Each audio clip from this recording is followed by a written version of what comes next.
네, 오늘도 어김없이 아름다운 찬양을 해주신 우리 성가대원 여러분들께 진심으로 감사의 말씀드립니다. 오늘 너무 은혜가 많은 찬양이어가지고 제가 아주 그냥 마음이 뜨거워지고요. 하나님께 감사드렸습니다. 저도 오늘 설교 제목처럼 여러분들 만나 뵙고 함께 예배드리면서 이게 치유가 되는 것 같아요. 오늘 저는 그 찬양 들으면서요, 많이 치유가 되고 또 많은 은혜를 입었습니다. 정말 집만 가까우면은 매주 와가지고 함께 예배 드렸으면 좋겠어요. 참 올 때마다 이렇게 반갑게 맞아주시고 또 이렇게 아름다운 찬양과 또 이렇게 잘 준비된 예배를 드릴 수 있도록 그렇게 인도하신 하나님께 참 감사드립니다. 잘 지내셨죠? 오늘 비가 오더라고요. 참 좋았습니다. 인디애나폴리스는 굉장히 추워요. 여러분 아시는 것처럼 저는 캘리포니아에 살지 않았습니까? 그래가지고 추위에 적응이 안 돼가지고 힘들었는데 요즘은 그래도 많이 좋아졌습니다. 아직도 눈이 오고 아주 추운 겨울입니다. 여기 오니까 참 따뜻하네요. 그래서 너무 감사하고 여러분 교회를 위해서 무엇보다도 제가 매일 기도할 수 있게 해주신 하나님께 감사드립니다. 아마 여러분들 담임 목사님이 계셨으면 어쩌면 제가 이렇게 매일같이 기도 안 했을 수도 있을 것 같아요. 근데 이제 여러분들도 기도를 해야 되니까 제가 아침에 이제 일어나서 큐티하고 이제 그 말씀 보고 또 기도할 때 여러분 교회를 꼭 기억하고 제가 기도하고 있습니다. 저를 키워주신 신앙의 선배분들은 항상 그 기도를 할 때 언제까지 기도를 해야 되느냐? 눈물이 날 때까지 기도를 해야 된대요. 저보고 이제 목사가 됐다고 하니까 당신은 이제 기도를 해야 되는데 성도를 위하여, 교회를 위하여 눈물이 날 때까지 기도를 해라. 그 얘기를 들었을 때 참 부담이 됐습니다. 요즘은 기도를 하면서 항상 그런 건 아니지만 정말 눈물이 날 때가 있어요. 그게 슬퍼서 눈물이 나는 게 아니라 어떨 땐 감사해서 눈물이 나기도 하고 또 어떨 때는 좀 안타까워서 눈물이 날 때도 있어요. 참 이렇게 진지하게 또 순전하게 또 신앙생활 하려고 하는데 또 목자가 필요한 교회들, 또 우리 이렇게 연세 드신 우리 어르신들 이렇게 계신데 또 몸이 불편하신 분들 생각이 나면 또 이렇게 마음이 아프고, 또 우리 젊은이들 중에서 참 재능도 많고 모든 것을 갖춰져 있는데 또 진로 문제 때문에 너무 힘들어하는 그런 젊은이들을 알게 되면 또 가슴이 아픕니다. 또 정말 하나님께서 좋은 은사를 주시고 많은 은혜를 줬는데 또 가정이 여의치 않아서 가정적으로 큰 어려움을 겪는 또 그런 분들 보면은 또 마음이 아프고 그래요. 그래서 아무튼 기도하면서 여러분 교회를 위해서 제가 정말 눈물이 날 때까지 그렇게 기도를 하려고 하고 있습니다. 그러니까 여러분들도 저를 위해서 기도해 주시고요. 저희가 하나님께서 가장 좋은 것을 우리 한신교회 주시리라 저는 믿습니다. 그래서 저희가 늘 기도하는, 함께 그 기도로 동역하는 그런 교회가 됐으면 좋겠습니다. 사순절 기간입니다. 예수님의 고난을 묵상하는 기간인데 오늘 저는 특별히 예수님의 고난 자체보다 고난 당하고 있는 사람을 예수님께서 찾아가셔서 어떻게 사랑을 베풀고 어떻게 치유하셨는가, 이것을 함께 나누고 싶었습니다. 이 베드로의 장모를 고치는 이 사건은 복음서, 공간복음이라고 일컫는 마태, 마가, 누가복음에 모두 기록이 되어 있습니다. 그만큼 이 사건은 굉장히 중요한 사건이었고 너무나 아름답고 또 교회에 많은 소망을 주었던 그런 사건이었습니다. 그래서 초대교회부터 지금까지 예수께서 이 베드로의 장모를 고치신 이 사건은 두고두고 기억되고 다시 이렇게 설교로 전달되고 여기에 담겨있는 영적인 의미가 무엇인지 저희가 알고자 노력하고 있습니다. 오늘 한신교회와의 나눔을 통해서 오늘 이 시간에 우리한테 필요한 말씀을 주님께서 주시리라 믿습니다. 베드로의 장모가 누군가요? 왜 베드로의 장모는 딸 집에 와 있을까요? 잠깐 방문 왔을까요? 딸이 보고 싶어서? 그런 것 같지는 않습니다. 이것이 오늘 상황을 보면, 다른 복음서도 보면 잠깐 방문 왔는데 갑자기 병이 나가지고 쓰러져 계신 그런 상태라고 볼 수는 없어요. 왜냐하면 진행형으로 되어 있지 않습니다. 이 전체 문장 구조가. 그거보다는 아마 딸 집에 얹혀 사시는 분이었던 것 같아요. 제가 보기에.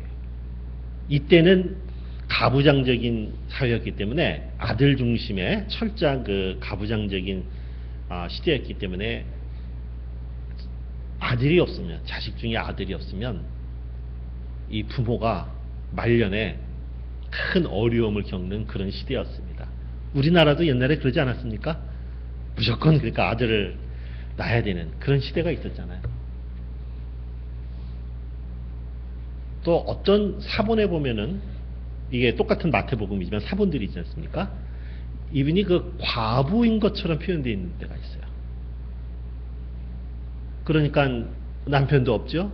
아들도 뭐 있었는지 없었는지 모르지만 아무튼 현재 상황이 이 딸 집에 와 기거하고 있는 이런 분이셨어요. 여러분, 베드로의 가정이 어떤 가정입니까? 베드로가 부유한 가정이었을까요? 이렇게 장모를 모시고 살 만한 그런 부유한 가정이었을까요? 저는 그렇게 생각되지 않아요. 왜냐하면 어떤 기록이 나오죠? 그 갈릴리 바다에 가서 그물을 던지고 고기를 잡는데, 그 하루 동안에 그물을 던져서 고기를 잡아야 그걸로 먹고 살 수가 있는 거예요. 그리고 또 예수님께서 제자들을 부르실 때 보면은 어부들을 부르셨는데, 딱 부를 때 다른 제자들 모습을 보면 어떠죠? 자기 아버지를 놔두고 따라왔다. 이러니까 무슨 얘기냐면 아마 대가족제였던 것 같아요. 그러니까 아마 베드로의 부모도 같이 사셨을지도 몰라요. 아마 maybe 정확한 기록은 모르지만, 근데 그러나 이제 그 당시 풍습을 보면 그렇습니다. 그러니 한번 우리가 생각을 해보자고요. 사실은 어떤 경우일 수 있냐면은, 한 집에 이 베드로는 자기 부모님과 장모님을 함께 모시고 사는 그런 상황일 수도 있어요. 그런 상황으로 우리가 이해할 수 있습니다. 그런데 가난한 어부의 집이에요. 그러니 이 장모의 마음이 어떻겠습니까? 자기가 혼자 사는 것도 참 서러운데 그 딸 집에 와서 기거해야 되고, 또 그 딸의 그 집이 형편이, 베드로의 집이 그렇게 뭐 가족들을 부양할 만한 그런 넉넉한 집도 아니고, 근데 거기다가 또 이 병까지 걸려서 누웠어요. 그러니 이 베드로 장모의 그 마음이 어떻겠어요, 여러분? 한번 헤아려 보십시오. 그냥 차라리 그냥 죽어버렸으면 좋겠다, 그런 마음이 들지 않겠습니까? 더군다나 열병에 걸렸습니다. 이 당시에 열병은 굉장히 조심해야 되는 겁니다. 왜냐하면 전염병일 가능성이 있어요. 열병은요. 항상 그렇습니다. 이 전염병은 열병으로 되는 거예요. 자기만의 병이면 상관없는데도 거기다가 열병이에요. 피버. 제일 무서운 게 이게 피버. 항상 우리가 병원에 가면 이 체온제지 않습니까? 왜냐하면 체온이 높으면 이 문제가 있는 거예요, 몸에. 그러니까 열병에 걸렸어요. 펄펄 몸이 끓습니다.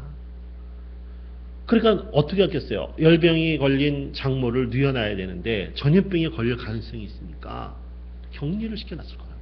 연하마나. 근데 그 가난한 집에 격리할 공간이 어디 있겠어요?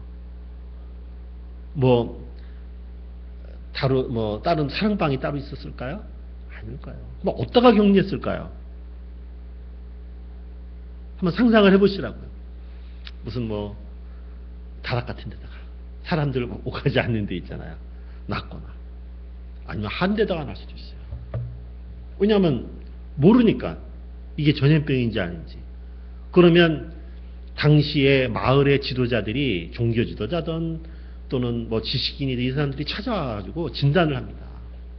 이 사람의 병이 전염병이라면 큰일 납니다. 그러니까 당장 그러면 어디론가 끌고 갑니다. 왜냐하면 이때는 의학이 발달한 시대가 아니기 때문에 한번 전염병이 돌면 다 몰살하는 거예요. 그러니 지금 베드로의 집안이 어떻게 했어요? 막 전전긍긍하고 있는 거예요. 보십시오. 가족적으로도 참 소외되고 서러운데 열병에 걸려가지고서 이제는 사회적으로도 소외될 상황에 놓였어요. 이 여인은요. 경우에 따라서 어디론가 끌려가야 됩니다. 문둥병이라든지 열병이라든지 이게 걸린 사람들, 그 다음에 뭐 병원이 어디 있겠어요? 여러분 벤허라는 영화 보셨죠? 문둥병 걸린 사람은 어디로 데려갑니까? 어디로 데려가요? 저기 무슨 계곡 같은 데 있잖아요. 땅굴 같은 데. 거기 데려가잖아요. 이렇게 될 수도 있는 처지에 놓인 불쌍한 여인이었어요. 또 마지막에 이 여인이 겪는 고난은 또 뭐였을까요? 이 당시에 이런 병에 걸렸다고 그러면요, 사람들이 이렇게 생각합니다. 저 사람은 무슨 죄가 있어가지고 하나님이 저주한 거야. 하나님 앞에 바로 살았다면 왜 저런 병에 걸리겠어? 영적으로도 심판을 받습니다. 거기다가 만약에 전염병으로 판단되면 이거는 완전히 이 사탄의 말하자면요, 이렇게 돼가지고 사람들을 해하고 사람들에게 어려움을 가져다주는 그런 질병 걸린 것이고, 그 원인이 저 여인이 뭔가 잘못한 게 있기 때문에 저런 재앙이 온 거다. 사람들은 그렇게 생각해서 종교적으로도 이 사람을 정죄합니다. 삼중고에 시달리는 여인이에요. 가족적으로 소외되고 기거할 곳이 없는 어려운 처지죠. 병에 걸려서 그 동네에서, 커뮤니티에서 쫓겨날 수도 있는 처지에 놓인 여인이죠. 또 신앙적으로 판단받는 이런 여인이었습니다. 어쩌면 성경에서 딱 그냥 베드로의 장모 한 줄 딱 나왔지만, 이런 상황을 종합해 보면은 가장 비참한 여인 중에 한 명이 베드로의 장모였다, 이렇게 볼 수가 있습니다. 그런데 이 집에 예수님께서 오셨어요. 예수님께서 오셨습니다. 최소한 오늘 마태복음에 보면은 예수님께서 오셨을 때, 마태복음에 보면 그냥 예수님이 다가가서 고치시기 시작한 거예요. 누가 부탁한 것도 아닌데. 베드로의 장모 집에 딱 들어왔을 때 이 마태복음에 의하면 예수님의 관심은 그 여인에게 있었습니다. 예수님의 사랑이 어떤 사랑인지 이제부터 보여지기 시작한 거예요.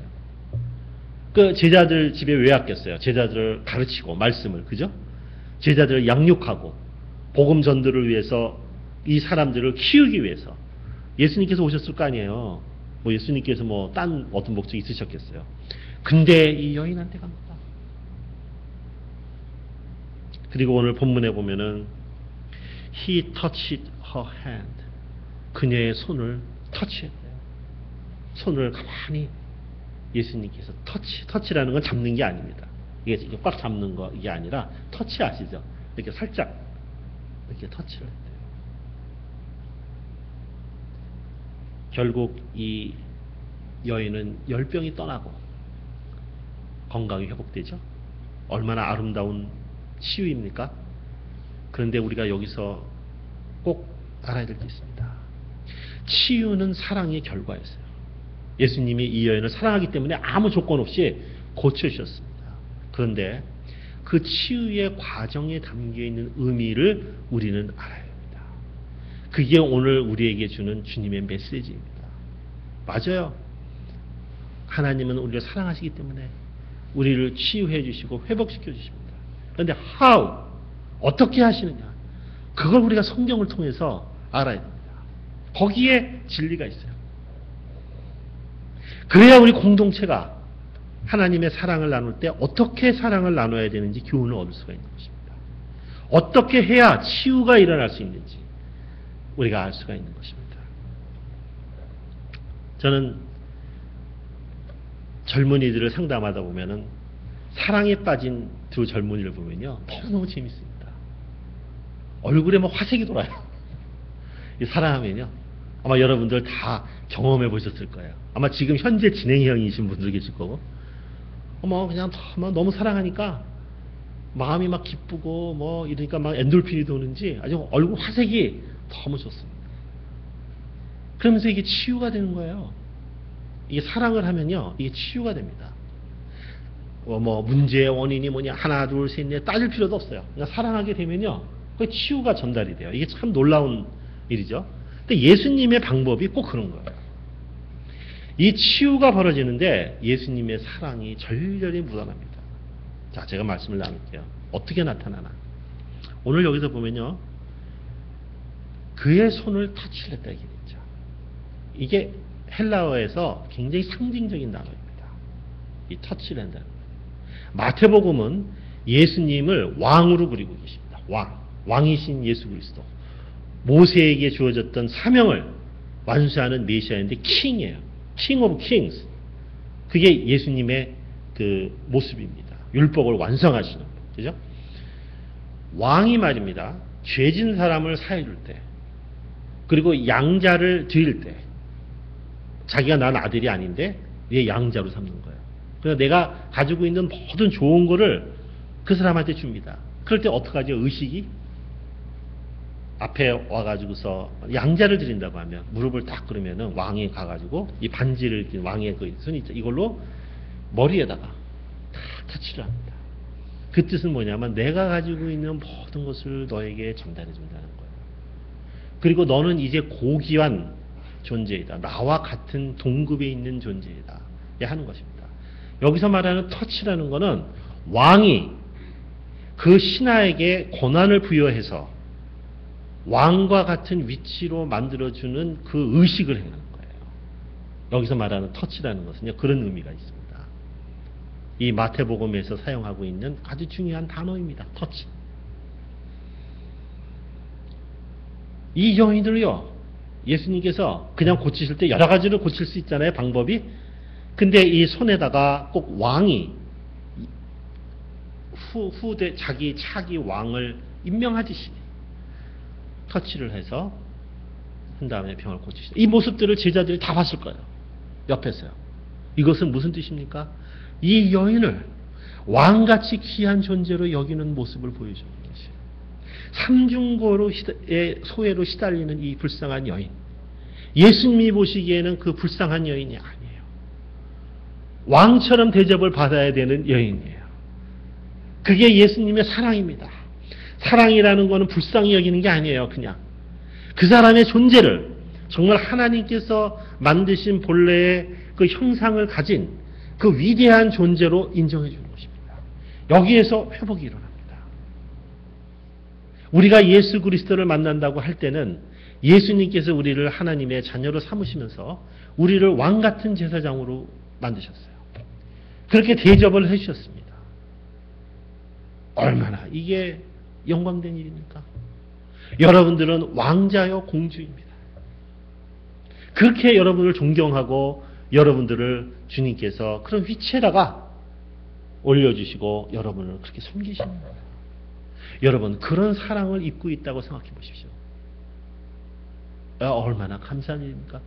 여기에서 치유가 벌어지는 겁니다. 가정상담 제가 많이 해보지만요, 결론은 항상 답은 한 가지예요. 대접받지를 못하는 거예요. 아내는 남편에게 존중받지 못하고 또 남편은 아내에게 존중받지 못합니다. 여기서 모든 금이 가기 시작하는 거예요. 상처가 생기고 깨어지기 시작하는 겁니다. 브로크니스는 여기서 생기는 거예요. 존경하지 못하는 거에서 나오는 것입니다. 여러분 진정으로 치유가 발생하려면 그 사람 한 사람을 왕같이 대접하고 존경할 수 있는 그런 사랑이 필요합니다. 거기에 그 사람은요 감격하는 거예요. 이 여인은 얼마나 감격해했어요. 그냥 이렇게 누워있는데 예수님 소문을 많이 들었을 거 아니에요. 옆에 오시더니 싹 손에다가 내시고 기도하시고 그 순간 열병이 떠나버렸어요. 확 다 떠나버렸습니다. 기적이 발생한 거예요. 그리고 이 여인은 일어났습니다. 이 사건은 우리들한테 엄청난 메시지를 던져줍니다. 치유가 일어나는 공동체는 어떤 공동체인가? 한 사람 한 사람을 존경하고 그 사람에게 주어진 하나님이 주신 유일한 은사와 그 사람에게 주어진 유일한 가치를 인정하는 것들이 나타나야 그 치유가 나타납니다. 그것이 사랑인 것이에요. 그냥 감정적으로 너 내가 사랑해. 그 사랑하고 한번 껴안는 거 그것도 좋지만 진짜 인격적으로 그래야 됩니다. 이게 사람이 말입니다. 성경에 보면 남을 나보다 더 낮게 여기라 이렇게 돼 있죠. 낮게 여기라는 게 아니라 더 좋은 걸로 여겨라. 근데 그 여겨라라는 말 때문에 참 문제가 많아요. 실제로는 보니까 별 볼 일 없고 나보다도 못하고 그렇지만 하나님께서 낮게 여기라고 하니까 여기자. 별로 좋은 거 없어 보이는데 그냥 좋은 것처럼 생각하자. 이렇게 이해할 수가 있어요. 그 말씀을요. 그게 아닙니다. 그게 약간 번역을요. 그러니까 조금 더 뉘앙스가 정확하게 해야 돼요. 그게 남을 낮게 그냥 낮지도 않은데 그냥 낮은 것처럼 해라. 그게 아니라 정말로 상대방한테서 훌륭한 은사와 가치를 발견해서 야 나보다 낫네. 저 사람에게는 하나님께서 주신 나보다 더 훌륭한 것들이 있네. 이게 보여야 되는 것이에요. 이게 보여야 되는 것입니다. 그래서 진짜로 내 마음속에서 야, 저 사람은 정말 나보다 낫다. 이게 고백이 돼야 거기에서 치유가 옵니다. 이게 예수님께서 보여주신 치유의 논리예요. 여러분 공동체에서 누구를 위해서 손을 잡고 기도해주고 어려움이 있는 사람을 도와줄 때 정말 그 사람에게 주어진 그런 훌륭한 것들이 보이기 시작하고 그걸 존경하게 되고 그걸 찬양하게 되고 그걸 감사하게 되고 그러면 거기서 성령의 기적이 나타나기 시작합니다. 무슨 성령의 기적이 나타났냐? 고침받는. 영적으로 병든 사람들 회복됩니다. 육적으로 아픈 사람들이요 건강이 회복됩니다. 아무리 아픈 사람이라도요 이게 참 이게 인간의 몸이라는 건요 참 신비한 거예요. 의학적으로 뭐 완전히 사망 진단을 받아서 죽기만을 기다리는 그런 이제 주님의 때가 돼가지고 가야 되는 그런 때도 있겠죠. 그렇죠? 그러나 우리가 일상생활에서 살면서 이 육체의 병은요 마음의 병하고 항상 연결되어 있어요. 이게 제 경험입니다. 나도 그렇고 함께 만나는 모든 성도님들도 그래요. 마음에서 우러나오는 진실된 존경심이 우리들 가운데 존재한다면 그 사람이 치유를 얻습니다. 이것은 위대한 진리입니다. 그런데 여기서 끝나지 않습니다. 제가 두 가지를 더 덧붙이겠습니다. 마가복음하고 누가복음을 보면요 놀라운 일이 있습니다. 마태복음에는 기록하지 않은 장면들이 더 있어요. 누가복음에는 어떻게 되는지 아십니까? 제자들이 그 목격을 한 거예요. 어떻게 보셨나? 예수님이 터치를 해서 이렇게 했죠. 근데 예수님이 그렇게 끝난 게 아닙니다. 터치를 하신 다음에요. 마가복음은 어떻게 되냐면은 이 장모의 팔을 꽉 잡고 부둥켜 안고서 예수님께서 일으키셨다고 되어 있어요. 이건 무슨 뜻입니까? 주위에 있는 사람들 깜짝 놀랐을 거예요. 열병에 걸려 있는 사람이에요. 이게 전염병인지도 몰라요. 그렇지 않습니까? 그런데 주님께서 그 여인에게 다가가서 터치를 해서 씌우신 다음에 그 여인의 팔을 딱 움켜잡고 일으키셨다고 되어 있어요. 이것이 사랑입니다. 그 사람이 가지고 있는 나쁜 것, 그 사람이 가지고 있는 문제점, 그것만 지적하고 고치라고 그러고 그게 아니라 왜 그런 상태가 되어 있는지 이걸 아시는 거예요. 예수님. 거의 컴패션이 생기는 것입니다. 왜 저런 처지가 됐는지를 아시는 거예요. 그걸 개의치 하시는 겁니다. 그런 사회적인 법, 종교적인 벽 이런 거를 다 부숴버리시고 주님께서 가장 낮은 자리에 가서 그 여인과 같은 처지에서 손을 잡고서 일으키시는 거예요. 여기에 치유가 있습니다. 베드로의 장모만 치유가 있었던 게 아니에요. 그 주위에 있는 수많은 사람들, 대부분 가난한 사람들일 거 아니겠습니까? 얼마나 그걸 보고 감격해했을까요? 어떤 종교 지도자가 열병에 걸린 그 불쌍한 과부 그 여인을 위해서 저렇게 해준 사람이 어디 있었어요? 그 당시 예수님께서 몸으로 보여주신 것입니다. 우리는 다가가야 됩니다. 그 사람들을 껴안아야 돼요. 그 사람들의 위치에서 생각하고 말하고 함께 해야 됩니다. 이것이 우리에게 주신 치유의 길이에요. 마지막으로 여러분 누가복음엔 어떻게 되는지 아십니까? 누가복음은 또 놀랍습니다. 이 사건은 정말 그런 면에서 위대해요. 다양한 모습을 보여주니까. 누가복음에서는 예수님께서 말씀을 하세요. 병을 꾸짖습니다. 쫓아내요. 축사를 하십니다. 그 대목이 나와요. 누가복음. 왜요? 그 병의 원인, 그 병에 걸리게 한 그 영적인 근원, 그거를 말씀으로 어떻게 하는 걸 쫓아버리는 것이죠. 영적 치유입니다. 그것은요. 영적 치유고요. 인간은 영적인 동물입니다. 몸이 아프고 병들고 정신적으로 피폐하고 이렇지만 그것이 영적인 문제에서 오는 경우가 많습니다. 하나님과의 관계에서 정당하고 올바른 관계가 안 돼 있기 때문에 벌어지는 일들이 너무나 많이 있습니다. 우리가 항상 하나님과 나와의 관계가 정상적인 관계로 되어 있을 때 우리의 닥치는 수많은 고난과 어려움을 이길 수 있는 힘이 있는 것입니다. 그러나 하나님과의 관계가 바로 되어 있지 않으면 말짱 꽝이에요. 우리 그리스도인의 삶은 그렇습니다. 내가 어디서 무슨 삶을 살고 어떤 길을 걸어가든 하나님과 나와의 관계가 온전해야 다 이겨나갈 수 있는 것이죠. 거기에 힘이 있는 것입니다. 그러니까 예수님께서 누가복음에 보면 그런 장면이 나와요. 꾸짖고 병을 내쫓습니다. 꼭 병이 살아있는 무슨 그 인격적인 존재처럼 얘기를 해요. 그 뒤에서 작용하는 악한 영을 말할 수 있겠죠. 그걸 쫓아버리시는 거예요. 그게 누가복음에 나옵니다. 그 권세, 악한 영을 쫓아버릴 수 있는 그 권세를 가지고 주님께서 치유해 주시는 것입니다. 영적인 구원인 것입니다. 맞습니다. 베드로의 장모는 예수님께서 삼중고를 당하고 있는 이 사람에게 세 가지의 방법을 그대로 보여주시면서 치유를 일으키십니다. 가족적으로 소외가 됐죠. 불쌍한 처지가 됐죠. 손가락질 받는 여인이 됐습니다. 불행의 씨앗처럼 취급을 받는 이 여인이 가만히 가서 손을 타치해서 참으로 훌륭하고 존경하는 왕 같은 존재로 인정을 해주시는 장면이 나옵니다.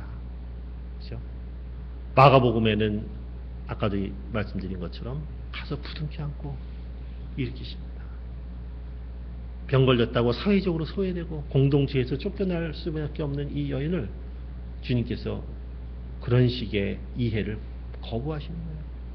그리고 그 사람이 비록 아무리 아프다고 해도 그 사람 입장에서 사랑으로 함께한 것을 보여주시는 겁니다. 세 번째로 종교적으로 정죄되죠. 이게 하나님의 이제 이 여인이 뭐가 잘못돼서 그게 아니에요. 예수님은 그 병을 꾸짖으셨지 이 여인을 꾸짖지 않으셨어요. 그래서 영적인 해방을 가져다 주십니다. 이러한 세 가지가 우리 공동체에도 있어야 됩니다. 그래야 여기에 성령의 기적의 역사가 나타납니다. 우리 교회에 함께하는 사람 중에 문제가 있는 사람이 있으면 여러분 기도하십시오. 영적으로 건강할 수 있도록 기도하십시오. 악한 영에 사로잡히지 않도록 여러분 늘 깨어서 기도해야 됩니다. 또 우리가 살아가는 이 세상에서부터 소외되고 손가락질을 당하는 그런 일이 없어야 됩니다. 교회에서는 그 사람들을 껴안고 함께하고 그들의 아픔에 동참하고 그 길에 서서 복음을 전해야 되는 것입니다. 또 한 개인의 삶에서 당하는 그 어려움들 우리는 그것을 나무라고 멸시하고 천시하고 이러면 안 됩니다. 주님께서 보여준 것처럼 왕 같은 존재로 대접하시기 바랍니다. 이러한 것들이 우리 공동체에서 살아나면 성령께서 역사하셔서 여기에 치유의 역사가 일어나게 되는 것입니다. 우리가 하는 거 아니라 성령께서 오셔서 역사하시는 겁니다. 예수님께서 베드로의 장모를 고치시면서 그 치유의 길을 확실하게 보여주셨습니다. 오늘 이 시간 우리 한신교회 예수님께서 보여주신 이 사랑의 길이 여러분들의 것이 되고 여러분 교회를 통해서 정말 하나님께서 보내준 수많은 사람들이 치유되는 그런 아름다운 기적의 공동체가 되시길 바랍니다. 저도 여러분 교회의 한 일원으로서 그러한 교회를 만들어 나가는데 제가 가진 모든 역량을 동원해서 최선을 다하고 협력하고 함께하도록 하겠습니다. 함께 기도하시죠. 하나님 참으로 감사합니다.